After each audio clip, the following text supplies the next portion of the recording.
Durante essa semana eu fiquei pensando, porque quando a gente vai falar já na presença do pastor já é muito difícil, né? E falar mencionando numa ocasião especial como essa, a responsabilidade aumenta.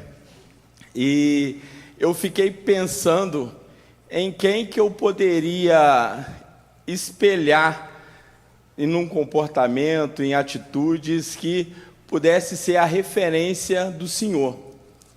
E eu pensei várias coisas, mas hoje à tarde me veio um nome e eu pude ser ministrado pelo Senhor com essa palavra, que é ela que eu quero compartilhar com a igreja e com o pastor. Tiago, capítulo 5, vamos ler o versículo 16, a parte B, até o 18. A palavra do Senhor diz assim: muito pode, por sua eficácia, a súplica do justo. Elias era homem semelhante a nós, sujeito aos mesmos sentimentos, e orou com instância para que não chovesse sobre a terra, e por 3 anos e 6 meses não choveu. E orou de novo, e o céu deu chuva, e a terra fez germinar seus frutos. Pai, nós estamos diante da Tua palavra, e queremos que o Teu Espírito Santo, que é bem-vindo aqui neste lugar, possa invadir os nossos corações, para que o nosso coração seja uma terra fértil, que a Tua palavra encontre morada, possa frutificar através da nossa vida, Pai. A Tua palavra ela tem um poder transformador, a Tua palavra tem um poder de renovar as nossas forças, a Tua palavra ela tem um poder realmente de invadir o nosso ser e de provocar as mudanças necessárias que precisamos para sermos exatamente aquilo que o Senhor planejou. Pai, que nessa noite o Senhor possa ministrar aos nossos corações toda a artimanha do inferno, que às vezes tenta nos distrair, tirar a nossa atenção. Nós repreendemos em nome de Jesus e queremos somente o atuar do Teu Espírito Santo nessa noite, em nome de Jesus. Amém. Irmãos, e aí eu pensei, essa tarde me veio Elias, e eu quis fazer uma comparação entre Elias e o pastor, porque a gente, olhando o texto que nós lemos, nós vamos identificar que a oração, por intermédio de Jesus, ela é o instrumento mais poderoso nessa terra. E como o profeta Elias, que foi um agente de Deus na aplicação tanto da graça quanto do juízo de Deus, e aí eu falei, está aqui, como a gente olha para o pastor. Porque a gente viu os relatos dos irmãos, um olhar sempre paternal. Mas se você caminha com um pastor há algum tempo, e isso não é característica muito, até com as ovelhas, que com a ovelha, quando ele tem que brigar, ele pega leve, né? Ele é bem cuidadoso. Mas nesse amor e nesse zelo, se ele precisar puxar a orelha, ele vai puxar. Mas o que eu quero trazer para nós, e eu tenho a grata satisfação de ter lido alguns livros de ata aqui da igreja, então eu sei bastante coisa do que aconteceu na vida ministerial do pastor e da igreja, e eu olhei e eu falei, está aqui, eu acho que o pastor é um Elias do nosso tempo, é um Elias do nosso tempo. Porque quando Elias surge na história de Israel, era um tempo muito tenebroso, era um tempo de apostasia. Acabe estava reinando, né? Era um rei muito mau. Sua esposa Jezabel, né, idólatra, mudou a vida religiosa de toda uma nação. E agora aquela nação, a nação de Israel, corrompida, idólatra, falida economicamente, espiritualmente.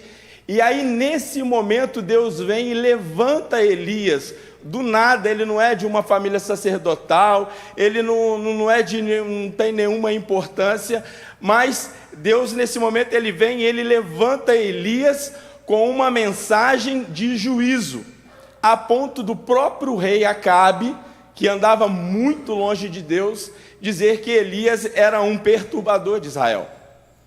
Por quê? Porque Elias confrontava a verdade. E eu já presenciei algumas situações onde que se o pastor tiver que falar a verdade, não importa quem esteja do lado ou quem seja, ele vai falar.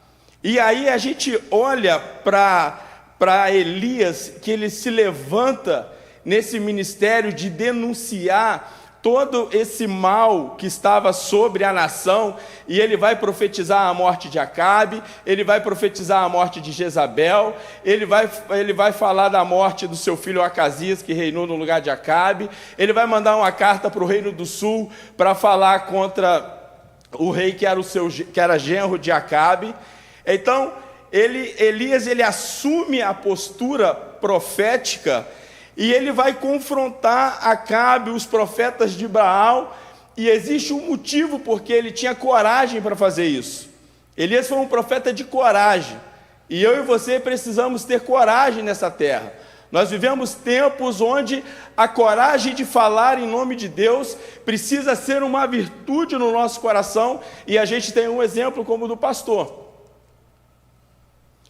E Elias, ele conseguiu ir contra todos, contra a grande maioria, e ele era um profeta sozinho, primeiro porque ele falava com Deus, ele orava, é o texto que nós lemos. A gente precisa, e eu quero que você observe algumas coisas aqui, e a gente olha para a vida do pastor, e a gente vê que o pastor é um homem de oração, não é espalhafatoso, midiático, mas a gente vê a autoridade e a ousadia que ele tem na oração, mesmo que na maioria das vezes na sua simplicidade. Sabe quando você escuta uma oração do pastor sabendo que Deus também está ouvindo, que vai intervir? Esse é o sentimento. E assim precisa ser a nossa vida. A nossa vida precisa ser de oração. O texto que nós lemos fala que Elias era homem como nós. Apesar de parecer Elias como um profeta, a gente olha para ele e fala, Elias foi o cara, ele foi o profeta, ele foi o corajoso. Mas Elias, ele era homem como a gente, com todas as imperfeições. E mesmo assim Elias tinha vitória nas suas orações. Ele orou e durante 3 anos e meio não choveu. Ele orou e a chuva desceu. Irmãos, Deus quer responder às suas orações. Mas para Deus responder às suas orações, você tem que orar. A gente tem que ter essa vida de oração. E Elias era a mesma coisa. Qual é a diferença de Elias, entre Elias e nós? Nenhuma. Era homem como a gente, é isso que o texto está dizendo. Ele sofria do mesmo sentimento que permeia também a nossa alma. Ele sentiu medo, ele fugiu, ele pediu para morrer, ele encarou uma depressão. Mas o texto está nos mostrando que Deus respondeu à oração de Elias porque ele era justo. É a segunda coisa que a gente precisa entender. E pense você que justo não é porque tem uma vida certinha, não. Não é porque ele era um super crente, um super homem de Deus, não havia pecado, não é isso. Elias, ele era justo, e quem é justo? É aquele a quem Deus declara justo por causa da justiça de Cristo ali na cruz do Calvário. É por isso que quando nós recebemos a Jesus como aquele que vai governar a nossa vida, nós somos justificados por Cristo. A justificação não é um mérito de ninguém, ela vem de Deus para nós. E Elias era justo, e você é justo, porque é Deus quem te justifica na pessoa de Jesus Cristo. E é por isso que nós tememos a esse Deus. E aí a gente vê que a eficácia da oração de Elias, que orava e Deus respondia, que orava e o fogo caía do céu, que orava e o morto ressuscitava. O mérito, o êxito da oração de Elias não era porque ele era justo. A eficácia não estava simplesmente na oração de Elias. A eficácia estava, o poder da oração de Elias estava no Deus que respondia à oração de Elias. A nossa oração por si mesmo não é nada. Quem é o Deus que responde às nossas orações. É com Ele que nós precisamos nos preocupar. É a Ele que nós servimos. E o Deus que nós servimos é um Deus que pode todas as coisas, inclusive responder às nossas orações. E Deus, Ele tem prazer de derramar o seu poder.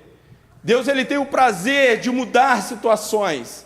Deus tem o prazer de trazer cura através da nossa oração.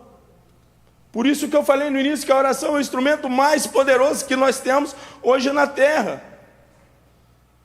E aí a gente precisa olhar para esses homens de Deus, como Elias, como o nosso pastor, e entender como que Elias orava. O texto nos diz que ele orava com instância. O que é isso? Elias colocou o coração na oração. Porque às vezes a gente fala assim, não, mas eu oro bastante. Eu não estou falando que é errado não, tá, irmãos?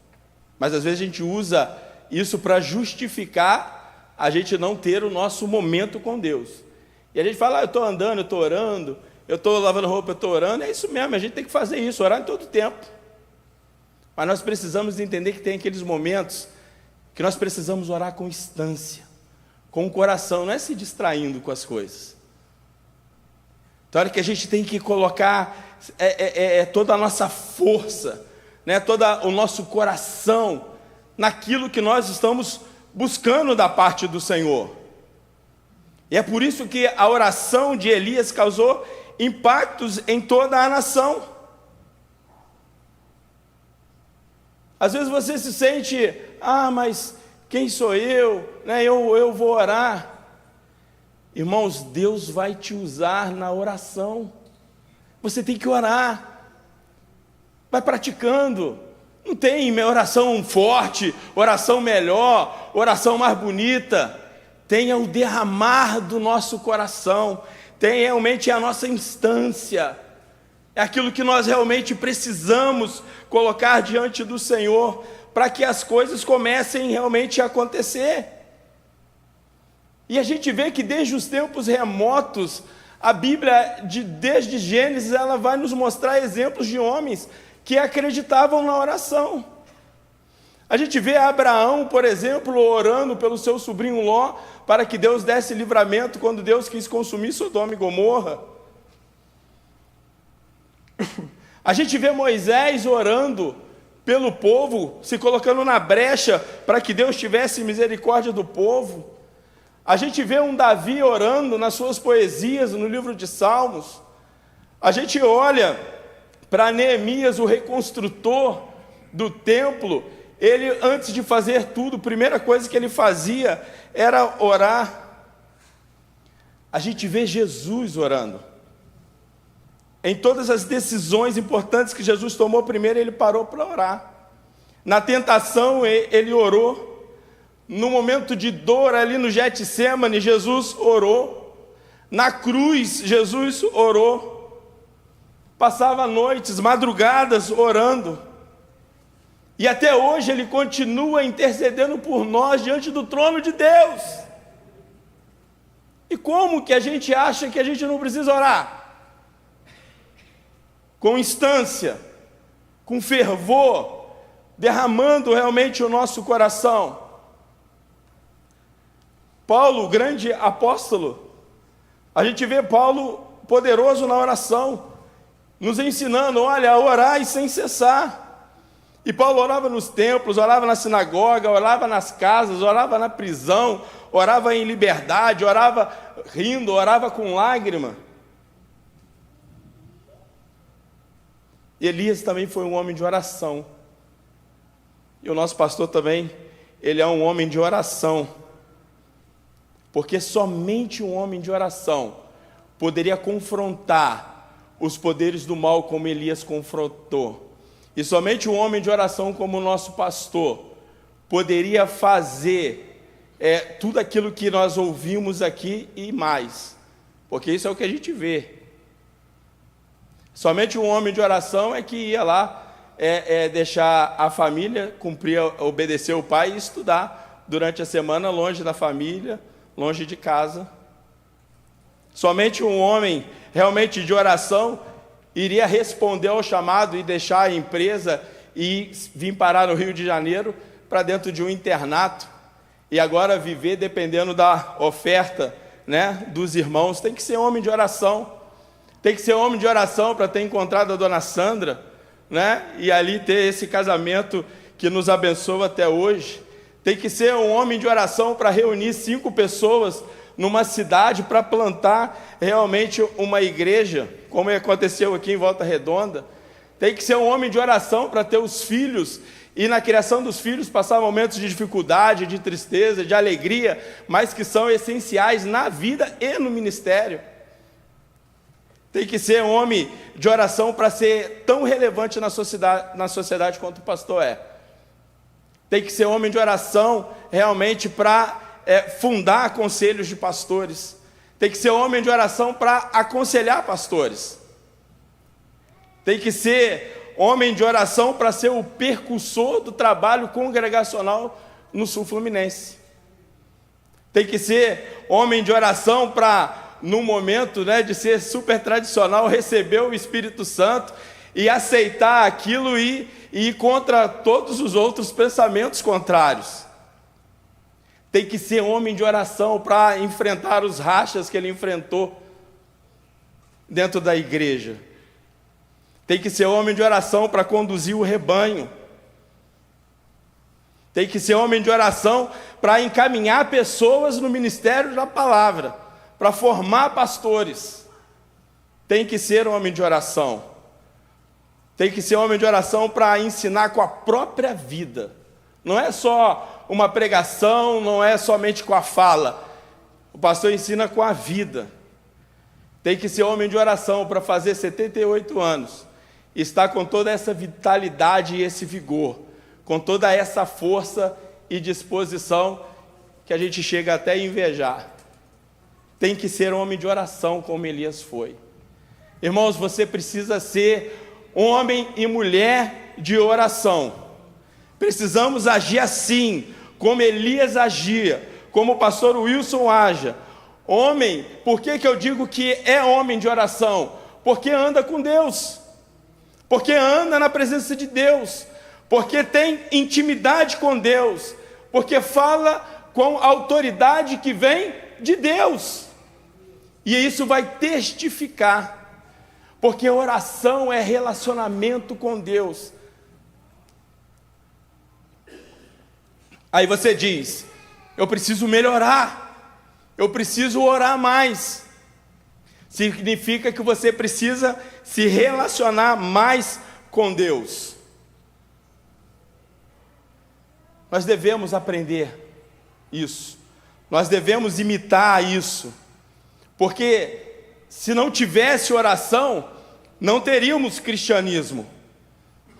A própria igreja cristã nasceu de uma reunião de oração, lá no Pentecostes, 10 dias de oração, e a igreja continuou perseverando na oração, e a igreja orava, a terra tremia, a igreja orava, as portas das prisões eram abertas, a igreja orava e o evangelho avançava, e você tem essa responsabilidade de orar, para que hoje essas coisas aconteçam.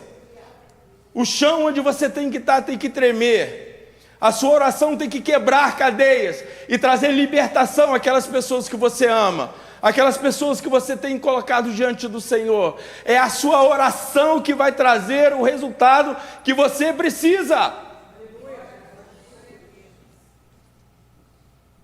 Por que a gente tem que ficar tão inibido no que diz respeito à oração? É por isso que nós estamos vivendo tempos onde o nosso altar de oração precisa ser restaurado na nossa vida. É tempo de nós clamarmos ao céu o derramamento do espírito de súplica. É tempo de orar. é tempo de clamar, porque não há limites para o agir do Deus que nós servimos, não há barreiras que Ele não possa quebrar, não há doença que Ele possa curar, não há família que Ele não possa restaurar, não há pessoas que o Espírito Santo não vá lá e mude o coração de pedra por um coração quebrantado. Mas para isso acontecer, nós precisamos nos mover, nós precisamos orar mais. Às vezes o que eu estou falando aqui é coisa que você sabe, mas não faz. Porque às vezes a gente vai em seminários para aprender sobre oração, a gente lê livros sobre oração, mas se a gente não praticar, não adianta. Não vai funcionar, só saber não basta, só entender não basta. Nós precisamos de fato orar. A oração tem que ser abundante na nossa vida. É isso que nós precisamos fazer. A gente precisa entender que oração não é igual um drive-thru. Não é igual quando a gente vai lá no McDonald's ou no drive, pegar um lanche. Me dá um lanche aqui. A gente pede lá para satisfazer a nossa vontade, a nossa necessidade. Vou matar minha fome, vou pegar um McLanche feliz. Olha aí para a criança. E aí a gente vai lá na portinha, pega, sem conhecer nem quem está nos atendendo. Isso não é oração. Oração a gente precisa se relacionar com quem nos atende. Porque tem muita gente que começa a tratar o seu como um atendente de drive. Me dá aí que eu estou precisando. Satisfaz aqui a minha vontade. Supre aqui a minha necessidade. Mas não quer conhecer o atendente. Não quer se relacionar com o Senhor. Não quer abrir mão do pecado. Quer continuar vivendo a mesma vida medíocre de sempre. Estar em Deus é ter uma vida de compromisso e uma vida de santidade. A salvação, ela nos alcança pela graça, mas essa mesma graça, ela precisa nos impulsionar a ter uma vida de santidade, de conhecer ao Senhor, de entender os seus propósitos e ter uma vida de obediência. Não é, Deus vai me salvar do inferno e estou bem. Você tem que ter uma vida de renúncia. Você tem que mudar os seus hábitos. Você tem que mudar a sua rotina. Porque você precisa se relacionar com o Senhor para que você seja um homem e uma mulher de oração respondida. Isso que nós precisamos entender. E aí o diabo muitas das vezes utiliza as nossas próprias ocupações. Sou muito corrido, tem muita coisa no meu dia, eu tenho que fazer tanta coisa, a minha agenda já é cheia.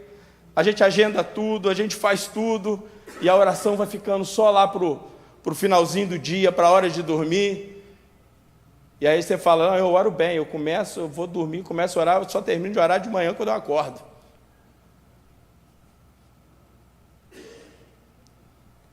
Irmãos, Jesus, ele era o ministério, olha, e você lendo os evangelhos, a gente consegue ver perfeitamente quão intenso era o ministério, a vida ministerial de Jesus. Nos 3 anos do seu ministério é ativo, mas ele nunca deixou de orar. Ele deixava até de comer, mas de orar ele não deixava. E a gente coloca a oração sempre lá no a última linha da nossa agenda. Priorize a oração se você quer ver resultado. Se você quer ver as suas orações respondidas, você precisa realmente se entregar ao Senhor. Elias, ele só teve força para enfrentar Acabe e Jezabel, para correr risco de morte, para ir para Serepta, para ir para Sidom, lá a terra do Baal, a terra de Jezabel, para orar pela ressurreição do filho da viúva, para desafiar aos sacerdotes de Baal ali no Monte Carmelo, para orar para a chuva parar, para orar para a chuva vir. Ele só teve força porque ele tinha uma vida de oração.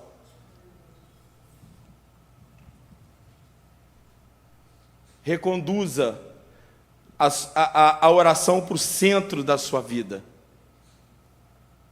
Não deixe a sua oração para o segundo plano. E é por isso que eu não estou falando demais. Às vezes está pensando, o Felipe já está puxando muito saco do pastor. Não é. É vida. Se você quiser conhecer um pouco mais, é só você vir quinta-feira, 3 horas. É uma beleza. Que a gente toma um cafezinho ali, a gente fica conversando, compartilhando as experiências. Se você quer ter autoridade, você precisa se relacionar com Deus e a sua oração vai ser respondida. Eu estou me lembrando de um fato. Eu fui fazer uma visita com uma irmã. Vamos fazer um aconselhamento, na verdade. Eu já estou terminando para a gente ir para a ceia. Vou terminar com esse testemunho. Nós vamos fazer um aconselhamento, e um aconselhamento bem pesado. Algo muito agressivo, tanto fisicamente como emocionalmente. Assim, algo que no momento do aconselhamento eu falei, olha, para mim já não dá mais. A irmã já tinha declinado. E eu falei, para mim não dá mais. A situação muito complicada. Eu falei, eu vou ter que ligar para o pastor.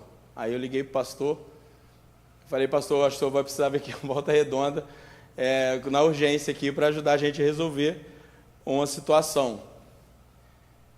Isso ficou muito marcado na minha vida. Quando o pastor chegou na casa, passou 3 minutos, eu acho que ele não chegou nem a falar ainda. Eu falei assim, para que eu chamei o pastor? Na hora a situação se tem parece que no mundo espiritual tudo se desfez. E aí ele deu uma palavra tão simples, que eu falei, mas como que eu não percebi? E aí o Espírito Santo, ele ministrou no meu coração sobre o peso da responsabilidade e da intimidade com o Senhor.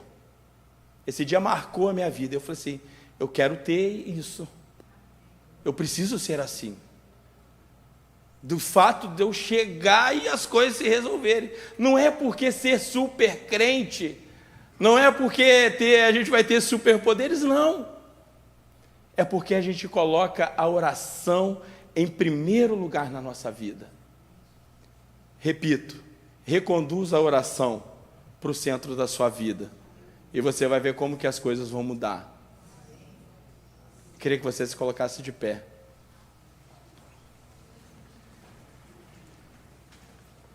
E nós vamos orar, em seguida eu já passo a palavra ao pastor.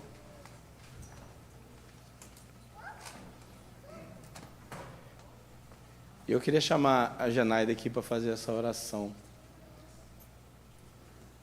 Vamos orar junto com ela. Você aí no seu lugar, coloque diante do Senhor quais são as suas dificuldades. O que tem tirado a oração do centro da sua vida? E você tem a oportunidade de colocar isso. Teu santo nome.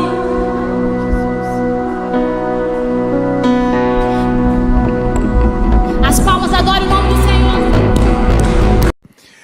Obrigado por nos assistir. Curta, comente, compartilhe, inscreva-se neste canal. Ative o sininho e que Deus te abençoe.